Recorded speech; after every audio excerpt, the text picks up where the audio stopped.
প্রাচীন পুঁথি এবং তার ডিজিটালাইজেশন এই নিয়েই এবার এশিয়াটিক সোসাইটির বিশেষ উদ্যোগ। কেন্দ্রীয় সরকারের 540 কোটি টাকার যে প্রকল্প, সেই প্রকল্পের আওতায় নদিয়ার শান্তিপুরের পুরাণ পরিষদ অর্থাৎ বঙ্গীয় পুরাণ পরিষদ এবং তার সঙ্গে সঙ্গে সাহিত্য পরিষদ সহ বিভিন্ন মঠ মন্দিরগুলির যে সমস্ত পুঁথি সেগুলি সংরক্ষণের জন্য এবার মৌ স্বাক্ষর করা হলো নদিয়ার শান্তিপুরে। এবং শুধু তাই নয়, এই সমস্ত পুঁথি ডিজিটালাইজেশন করা হবে এবং কেন্দ্রীয় সরকারের যে ওয়েবসাইট তাতেও কিন্তু তোলা হবে, যাতে করে দেশবাসী তথা বিশ্ববাসী সেই পুঁথি সম্পর্কে জানতে পারে। এবং এই পুঁথির ডিজিটালাইজেশন করা হবে, যেটি ডিজিটালাইজেশনের মাধ্যমে একটি করে কপি কেন্দ্রীয় সরকারের কাছে থাকবে এবং সেই কপি রাখা হবে যাদের পুঁথি তাদের নিজস্ব কাছে, এবং যে পুঁথি সে পুঁথি নিয়ে নেওয়া হবে না, সেগুলোকে সংরক্ষণ করা হবে বিভিন্ন রকম রাসায়নিক এবং তার সঙ্গে সঙ্গে বিভিন্ন ঔষধি মিশিয়ে কিন্তু এই পুঁথিগুলিকে সংরক্ষণ করা হবে। অর্থাৎ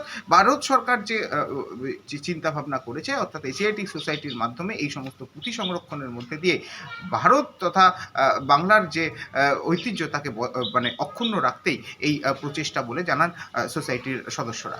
যে গ্রামে গ্রামে মঠ, মিশন, আশ্রম যেখানে যেখানে পুঁথি আছে সেগুলোর ডকুমেন্টেশন এবং সার্ভেইং করা, এবং সেইগুলো করার পরে তাদের ফোন নাম্বার দিয়ে তাদের যে কালেকশন আছে সেখানকার যিনি হেড তাদের ফোন নাম্বার দিয়ে তাদের কত পুঁথি আছে তাদের নামে সেটা জ্ঞান ভারতমের সাইটে আপলোড করা হবে। জ্ঞান ভারতম সাইট হচ্ছে কেন্দ্র সরকারের একটি সাইট পুঁথির বিষয়ে, এবং যাতে পৃথিবীর বিভিন্ন প্রান্ত থেকে রিসার্চার গবেষকরা এই পুঁথির বিষয়ে জানতে পারেন যে এটা কোথায় আছে।